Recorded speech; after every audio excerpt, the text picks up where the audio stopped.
Binuksan ng National Irrigation Administration Kalinga Irrigation Management Office ang karagdagang service road ng Upper Chico River Irrigation System o UCRIS sa Division 4 Barangay Ipil, Tabuk City, Kalinga.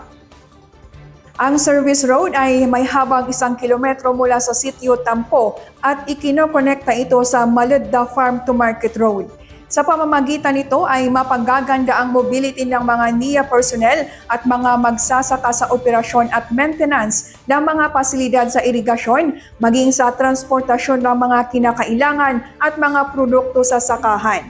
Samantala, regular na nagsasagawa ang tanggapan ng canal desalting at clearing sa UCRIS. Nagsimula na ang water delivery ng UCRIS noong June 1 para sa wet crop season kung saan layunin nito na mabigyan ng irigasyon ang mahigit 16,000 ektarya ng sakahan sa Tabuk at Pinukpok sa Kalinga at sa Quezon at Malig sa Isabela.